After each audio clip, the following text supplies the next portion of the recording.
AgWeek weather is sponsored by Bremer Bank. Connect with a banker today at bremer.com. Will the weather cooperate this planting season? Here's Lydia with our Agri-weather outlook. May started off on a very toasty note with well above average temperatures. And as we move into about the middle of the month here, for at least the next handful of days, that is the case. Above average temperatures do continue. It's not until about the later parts of the month where I start seeing us cool down a little bit, more so just evening out, back closer to average for this time of year.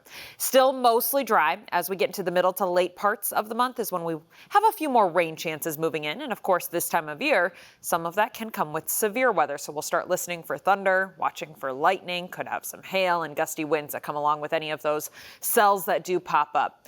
In the meantime, while it is still fairly dry, drought conditions persist, and we've got low dew points, low relative humidities. Anytime it is windy, fire danger is going to be a very relevant topic. As for your latest drought monitor, has not been much change from week to week, not really for the better, not really for the worse. The entire state of South Dakota does remain under at least some level of drought. The worst, of course, being extreme, where you do notice the red patch just to the south of Rapid City in the far southwestern corner of the state. Western North Dakota does still have an extreme patch of drought as well. In the Red River Valley area, Grand Forks down through Fargo is where we have kind of that dry to moderate drought.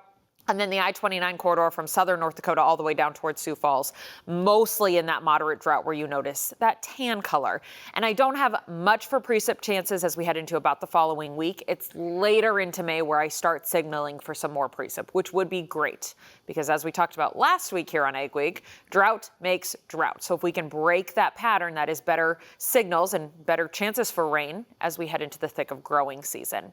As for the jet stream, which of course is responsible for all of these air masses moving and driving our low pressures and high pressure systems, big ridge still continues here as we go into the next week or so, allowing all of that heat, the hottest temperatures of the season so far, within these next few days. Now, as we start transitioning into the following week, we do have cooler air starting to work its way down, especially as this trough in the jet stream starts to develop. You notice this big drop where those wind arrows are. That allows for some cooler air, evening out our temperatures. I don't see a big cool down. I don't see us going back toward the freezing point necessarily.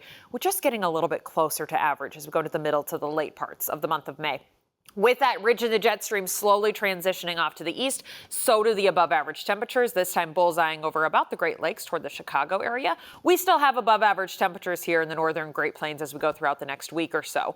Then into the following week, that heat shifts even further to the east. The trough in the jet stream that I just showed you, that big dip, starts to bring below average temperatures out to the west, and we here in the northern plains are kind of caught in the middle, where we see more temperatures closer to about the 70 degree mark as we get into the middle to late parts of May with a few rain chances.